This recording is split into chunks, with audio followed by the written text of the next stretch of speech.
Hi everybody, my name is Tom Ball. I'm a graduate student at the University of Kansas, and I work with Nyla Branscombe there. She's my advisor. And I'm going to talk to you about some of the work we've been doing recently on moral obligations. So when do people feel compelled to help others? And specifically, we're looking at feelings of moral obligation between members of different stigmatized groups, historically mistreated groups. So as we try to answer this question of when do we see this feeling of moral obligation toward a member of other groups, we're coming at it from an angle which I'll explain to you shortly what moral obligations are from this perspective. So I'm going to share with you then 3 experiments we've done and talk to you about next steps and implications of the work. So the key question we're trying to answer is when do we see this type of solidarity emerge between members of different historically marginalized groups? And one answer that we come up with is, well, when they feel morally obligated to act on behalf of one another. And there are different things that can predict that. They can, you can see that through perceived similarity. They may recategorize as members of a more superordinate group, us as people who have been oppressed by a common group and so forth. But we're looking at moral obligations as a source of solidarity coming from a slightly different angle. And specifically, we're looking at how we can feel morally obligated because of how we see the past and how we understand our own experiences and the experiences associated with our group memberships. So for instance, you could feel, here we go. So you could feel that in your past, if you've experienced some form of injustice, maybe you've been discriminated against, maybe your broader group has been discriminated against, and it gets as extreme as even attempted genocide, even the Holocaust, for instance. These are all very threatening things to think about as a member of the group who's being targeted or as an observer of the injustice. It would be universally agreed upon that the Holocaust was an injustice. Hopefully we don't see anybody saying fake news about that. And when we see injustice, whether we're an observer of this injustice or whether we directly experience it as a member of the group, it's going to threaten our belief in a just world. So we tend to like to see the world as a place where, maybe not always, but generally speaking, we get the things we deserve. If I'm a good person, I'll generally get good things done to me. You know, beliefs like karma, they're fairly common. But when we do see injustice, there are different ways we can make meaning of that injustice, right? Make meaning of it in a way that allows us to restore those just world beliefs, because otherwise we have direct evidence that, hey, obviously it's not a just world. There is, rape and slavery and genocide and all these awful things. It can't be a just world. So we have all sorts of little cognitive tools available to us that can reestablish the sense that, all right, karma's good, we're doing just fine. One of those meaning-making tools is victim blaming. We can say that, well, the person who's at the receiving end of injustice, they actually deserved what happened to them. And we see this with things like rape victim blame.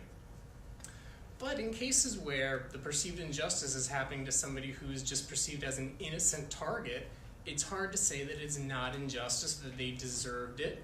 And so another thing we can do instead of blaming the victim is what's called benefit finding. And benefit finding is a form of meaning making where we take a negative event and we attribute positive outcomes to it. So in the line of thinking, what doesn't kill you makes you stronger. Having gone through this, having overcome this negative experience, say discrimination, it made me acquire thicker skin, for instance. So it's more so tied to this belief in ultimate justice, that even though the event in and of itself, it was not just, there can be justice in the long run, that suffering can be redeemed. So the key thing that we're playing on here is this idea that the meanings we ascribe to past suffering can have implications for how we feel about our own experiences and how we perceive the experiences of others who are now suffering today. So there have been 2 areas of research done. The observer literature on feelings of moral obligation. This is work that Nyla and a lot of her colleagues have done. And essentially, this comes down to the higher moral obligation hypothesis says victims are expected to behave in a way that is highly ethical to the extent that they're perceived as having overcome victimization.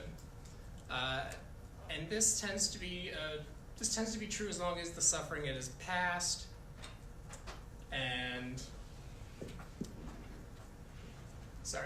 so essentially they're held to a higher standard of moral conduct than others, because they should know, having suffered themselves, having suffered from some injustice, they should know themselves not to do that to somebody else. And this can also help observers make meaning of the suffering that that target has experienced, because in a sense they've gained something from suffering. They now know to be a more moral, more caring person. They can use that experience to empathize with others and so forth, so they feel better about the world.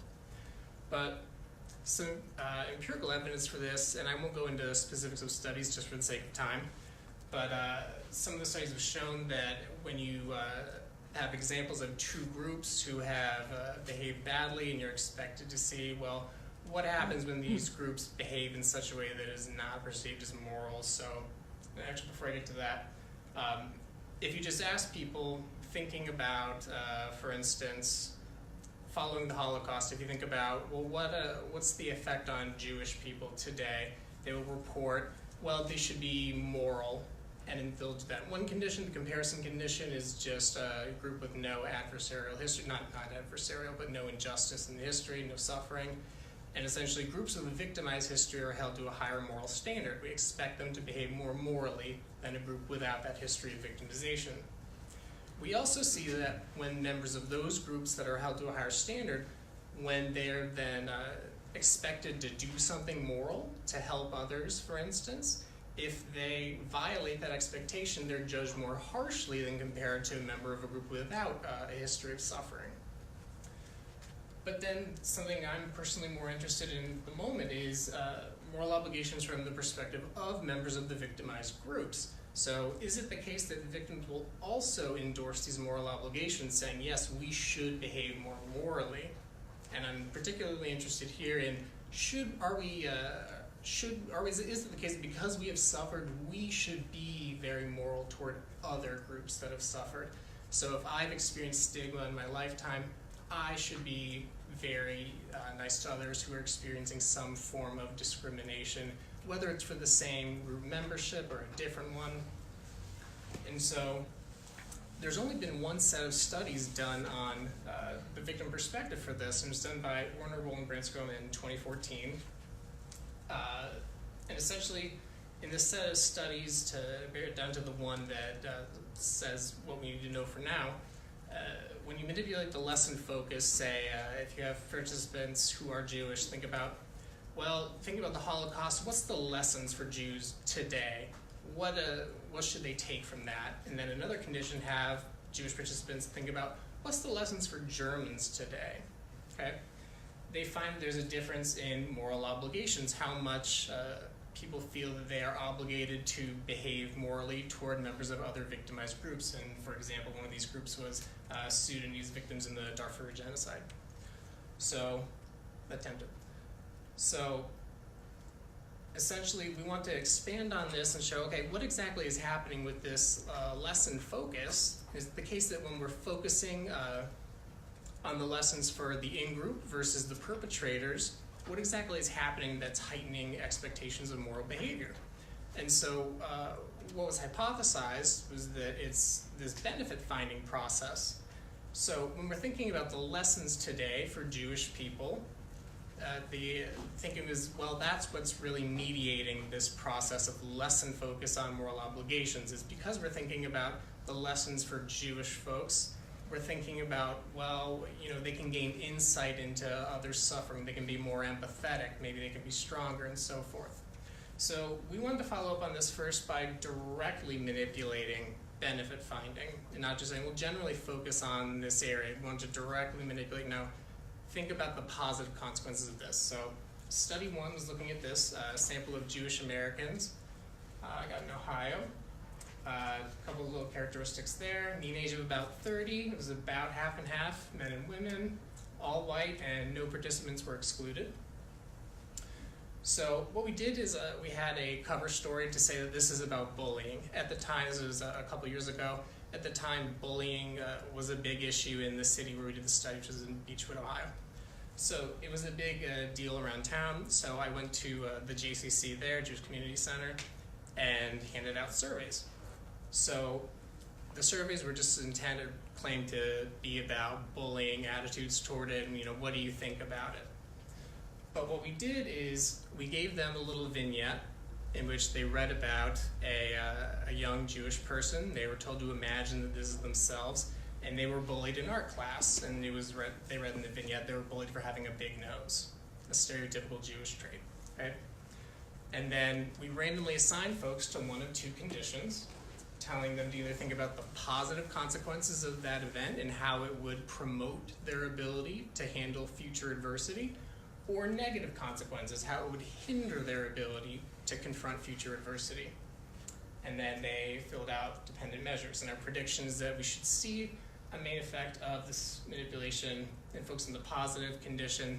They should show stronger moral obligations than those in the negative condition. The measures, I didn't put scales or reliabilities in there because everything is 1 to 7 and reliabilities were all above 0.8, so just know that they're about the same across the board. But as an example item for benefit finding, and this is from study 2, so in here it was actually Jewish Americans, not gay men, so that's where we're headed. Jewish Americans who have suffered in the past should become stronger. There were 5 items on that. And moral obligations. Having reflected on discrimination, I feel morally obligated to ensure I never act toward other minority groups in the same way. And we chose the word minority groups after a few iterations because people weren't responding to words like stigmatized the same way. They seemed to get different images. Well, what's a stigmatized person? What really counts? But when we used the word minority, they had a very ready image of what we meant. So we just went with what worked. Okay, so the results, it's kind of hard to see because I include the full scale, but there is a significant difference here. Folks in the positive condition, this is the manipulation check. Benefit finding was higher in the positive condition. When they thought about positive consequences, they scored higher on benefit finding. That's just the manipulation check. For moral obligations, also significant in the predicted pattern though, so folks who thought about positive consequences, how they may have grown and so forth, they reported feeling stronger moral obligations toward members of other minority groups, that they should assist them in confronting discrimination. So it supported our main hypothesis, but it does have some weaknesses. For one thing, it was underpowered. For another, there was no control condition in there, so we can't really say, well, is it the case of thinking about positive consequences? Is that driving moral obligations up? Is thinking about the negative, drawing it down? Are both happening simultaneously? We don't really know without a control condition. So we did another study that looks virtually identical, but as I foreshadowed, involved gay men. We recruited them through Intergroup. And some exclusions were applied here, where if they identified as a female at the end, because we had a check to say, it's hard to recruit gay men through MTurk. We understand you may have clicked this by accident, and this is something we got from others who have done this work previously. We understand you may have clicked this by accident. If you're either a female or you're straight, etc., please let us know here just for the sake of the research. You will still be paid and nothing will happen. So we excluded those folks, and that's how we got here. They were also excluded if they filled out the manipulation in a way that indicated they didn't really care. So for instance, when they wrote about positive consequences, if they just wrote the numbers 1, 2, 3, or just hit the G key on their keyboard a few times, that's not really trying. So we went ahead and excluded that. Otherwise though, everything was the same, except we threw in a control condition. For the control here, nothing too innovative, just said, write down 5 words to start with the letter Z. Because we didn't want them to lead them to think about the consequences of the event, positive or negative. Just let them do something else. Turns out that doesn't work very well, but we'll get there shortly. Same measures as before, thinking about benefit finding, thinking about the extent to which they feel morally obligated to assist members of other historically victimized groups. So we have the manipulation check was as predicted. Probably should have inflated these, but oh well. Positive was significantly different from both the negative and the control. Negative and control did not differ, so just what we expected. Benefit finding is higher where we encouraged it. Great. Less than great. Control did not significantly differ from either the positive or the negative. But the positive and negative did significantly differ from one another. So half win. it was unfortunate to see that the control didn't differ. So we're still left with a bit of a question here as to which is driving things, the positive or the negative piece. I can't say I have strong evidence to support my claim that it's benefit finding, it's this positive piece that's driving moral obligations up. Unfortunately, I can't do that. It might be an issue of effect size, but we're going to keep going for this, and you'll see that now in study 3. So again, it supported the hypothesis, kind of, but we didn't get what we wanted with the control condition, which would have really made it much more convincing. Also, there wasn't a whole lot new from study 1. It was just trying to patch up the explanation of the control condition. So study 3 is designed to test something new. We wanted to return to the control condition, but also see, does the perceived severity of the event matter? And we wanted to ask this question because intuitively we think, a more severe event, it should be harder to find benefit in something that's severe, right? But just world theory would predict the opposite because it's a compensatory response. If something is more severe, it's a greater threat to just world beliefs, so we should actually need to infuse it with more meaning. It's more meaningful.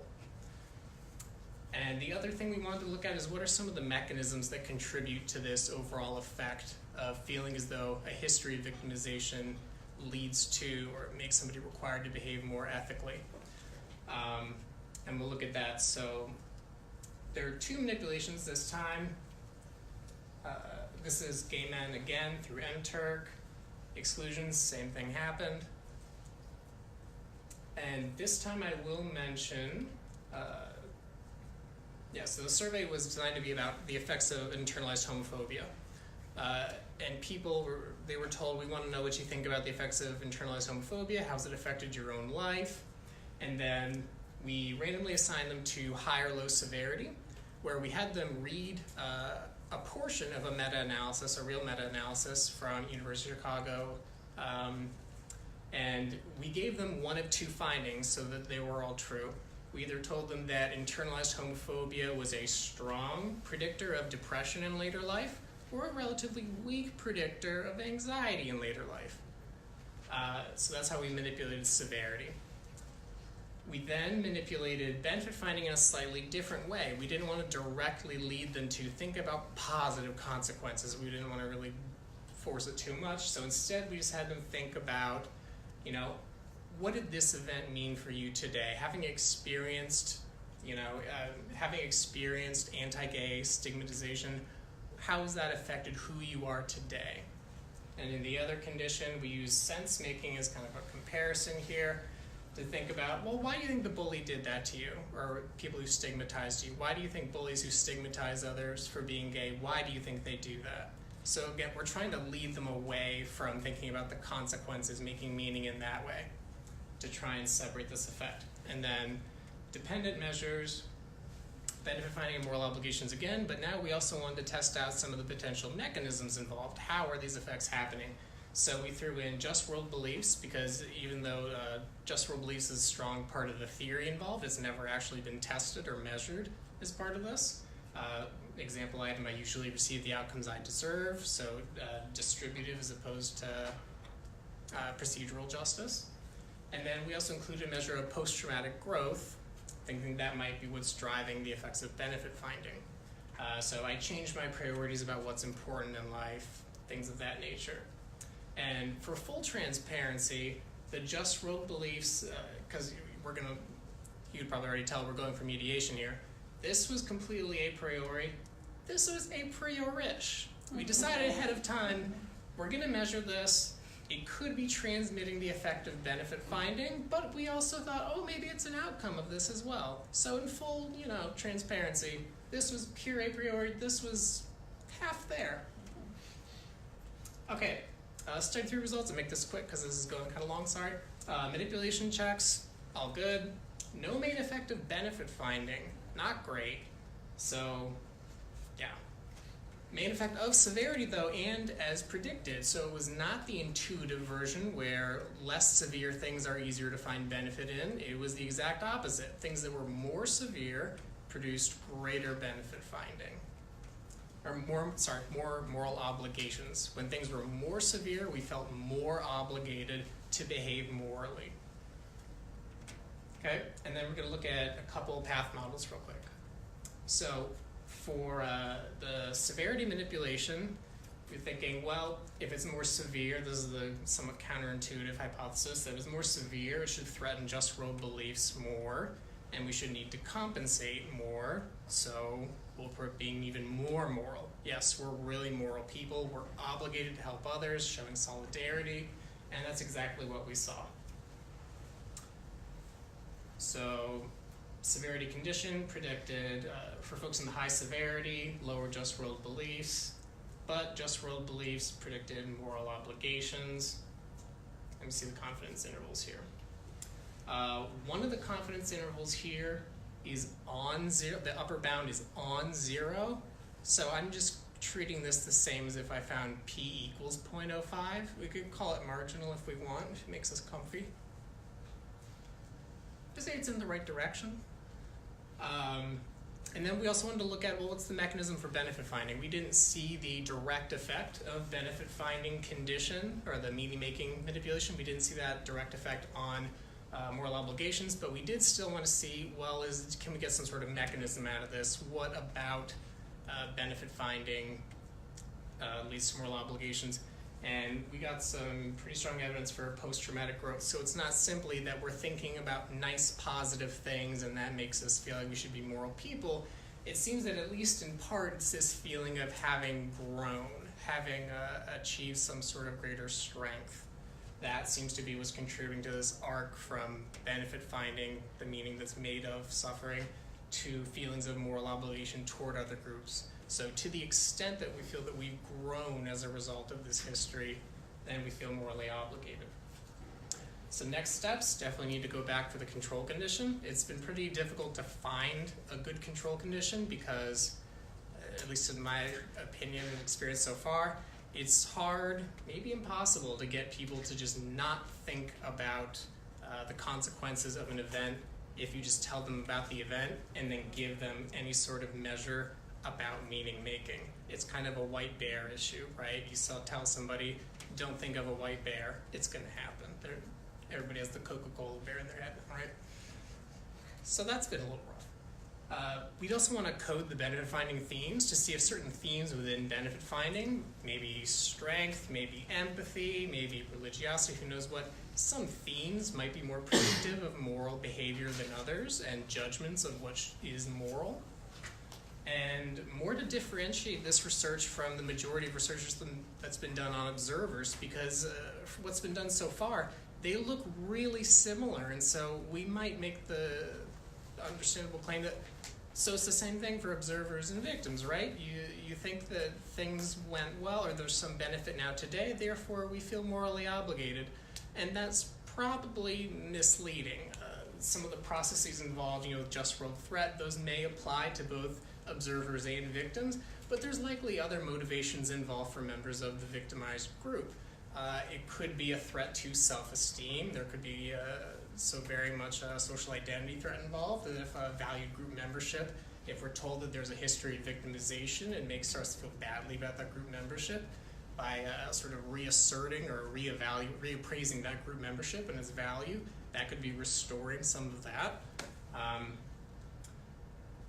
So we definitely want to continue to look at, well, even though some of these effects, they look similar, the motivational underpinnings as to why we see a moral obligation effect among victims may be quite different from observers. And implications for building alliances, just showing that it's not just the static histories that are in place, right? We can't change history, either our personal ones or the histories of the groups we belong to, but based on how we derive, the meanings we derive from that history in the moment that changes by context, that influences moral behavior and judgments, as we've seen for both observers and victims alike. And so that might be useful in generating more solidarity between members of historically mistreated groups and potentially generating some collective action. And as a side note, that's more tied to the observer stuff, but also knowing that moral obligations, while they often sound nice in theory because it involves prosocial behavior, it can be problematic when an observer imposes a moral obligation, right? That, well, you've suffered, so you should really be a good person right now. That is, albeit subtle, it's still a form of discrimination, and so it's important to recognize that. So thank you, everybody. Special thanks to Nyla, of course, to Monica Burnett, who's here, and Ludin Molina. They're on my master's committee. Thank you for your help and feedback. The whole Branscombe lab and all the folks at KU for being awesome. So yeah, thank you.